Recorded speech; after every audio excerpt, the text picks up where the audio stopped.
Hello everyone, it is Peter Sam, the Narrow Gauge Engine here, back with the final episode of Rating the Railway series before I go over all the books and I rank them in order and I do all that shit.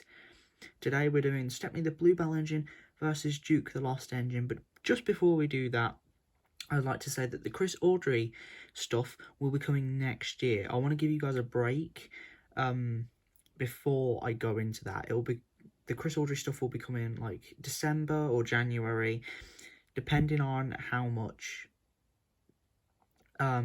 stuff I can do with my other projects that I want to do first. So yeah, that's pretty much my plan. I really do think a break from this would be good, not just for you guys, but for me as well. You know, sitting behind this camera and just talking for about 30 minutes every week is, you know, it's a bit boring, if I'm honest. I do like discussing these books, but I think we all need a break as much as, you know, the next person does. So yeah, there'll be a bit of a break, but I will do it eventually. I'll get round to it, don't you worry about that. And let's begin. So I'm pulling out here Stepney the Bluebell engine and Duke the Lost engine. Now these are two very, very, very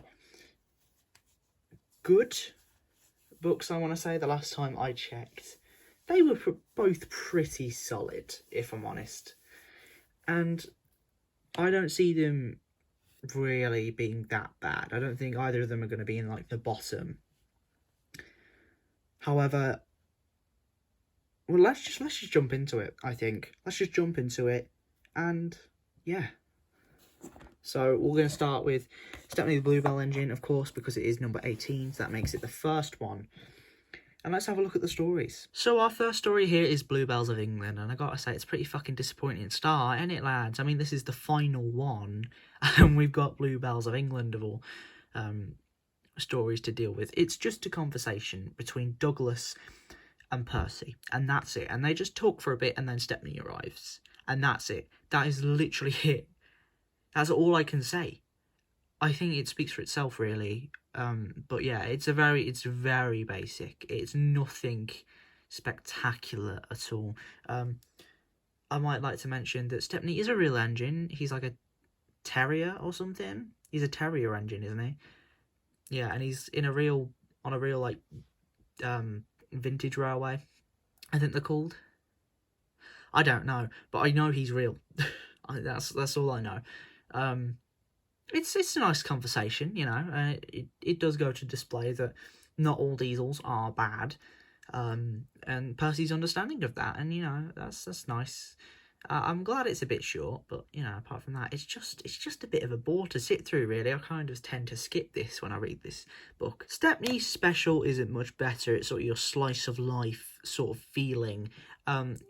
In the Thomas and Friends season 4 episode that they did on this, it was called Thomas and Stepney, and in my original rankings, because my re-ranks are coming January, in my original, I said Thomas and Stepney was probably one of the worst episodes from that season.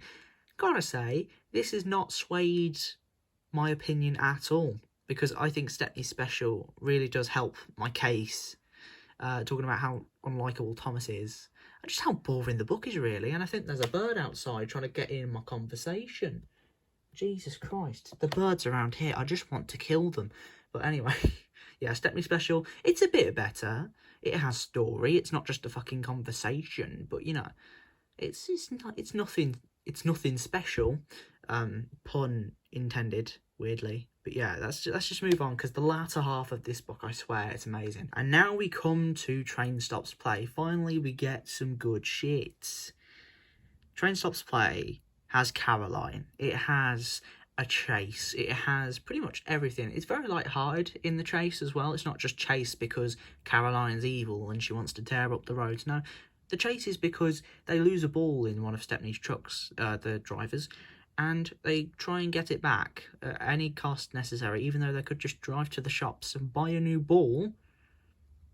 I mean, yeah, it would have been easier.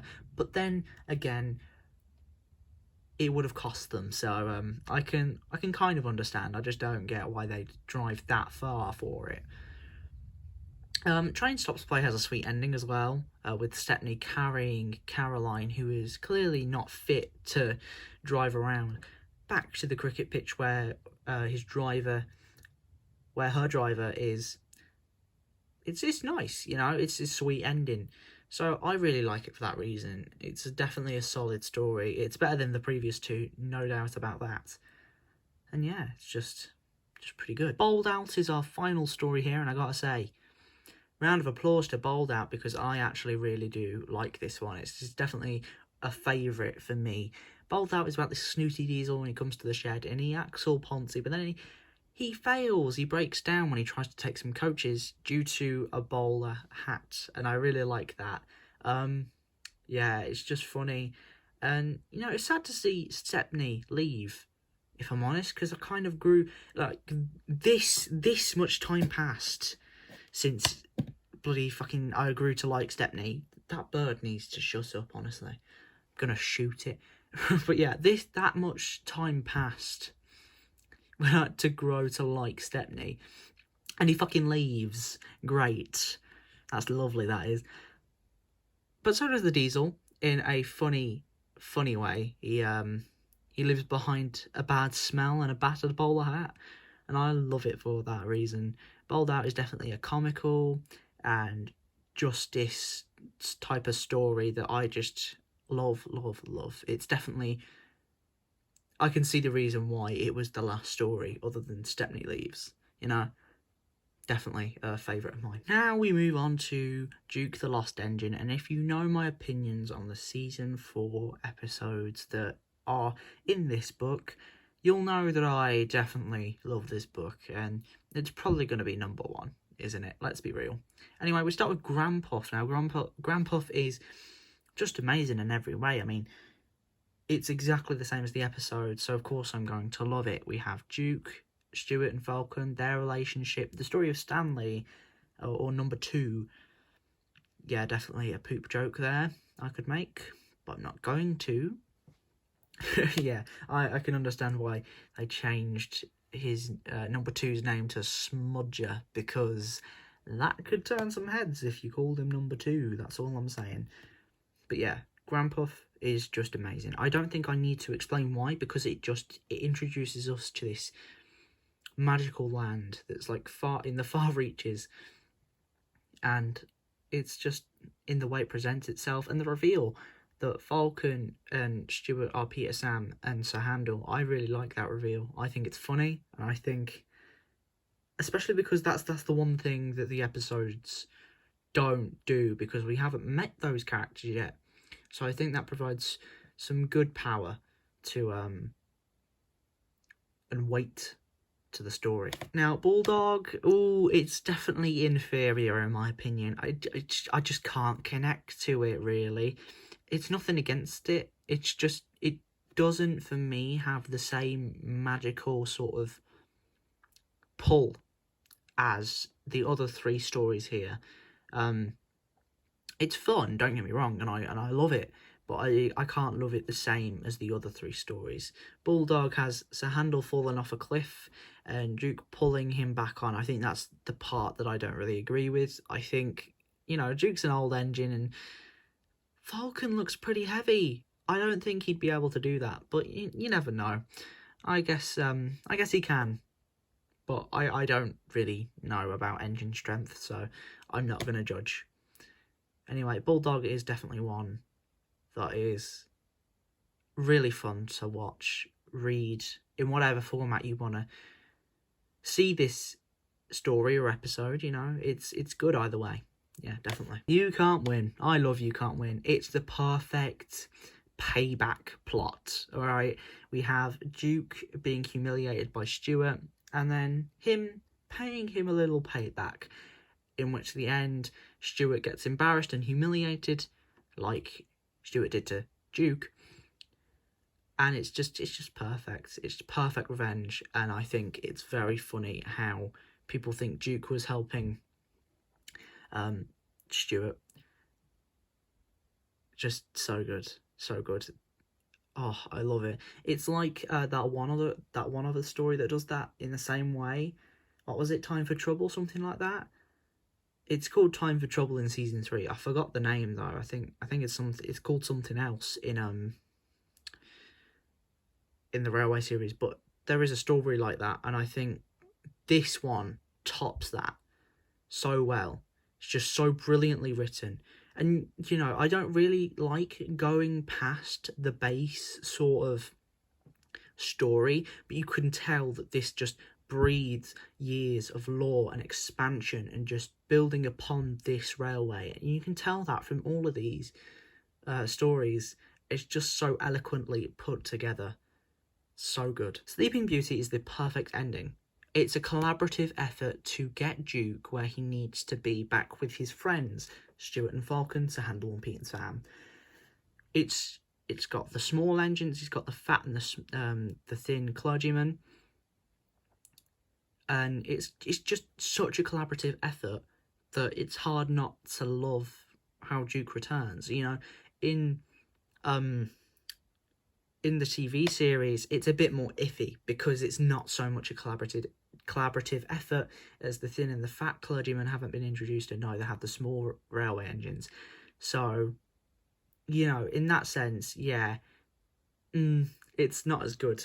I think the fact that everyone pulls together to save this one engine who is lost to nature, and it's just so good, the way that everyone pulls together.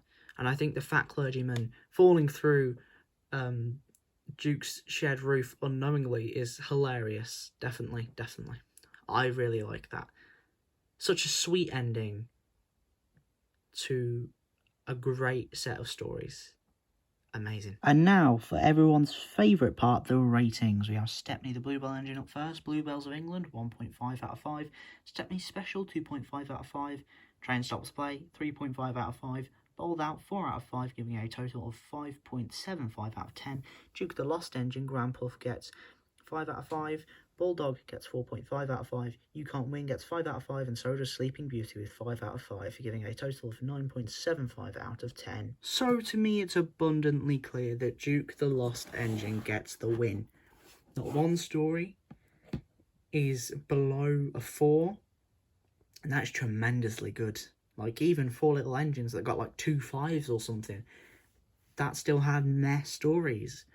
This doesn't, because it's a book made from years and years of expanding and lore, and just it's dripping with story and clear intent to make this old railway lost to time and nature, look so fantastical. That's not to discredit Stepney the Bluebell engine though. It's still good. You just gotta get into it first to find the real gems at the back half of the book. Duke the Lost Engine though, straight from the off. And, if you've been paying attention, you'll know who's won this by now. But I won't reveal that until the final rankings video. That should be out this weekend, start of next week, sometime around then. I'll see you guys later. Bye-bye.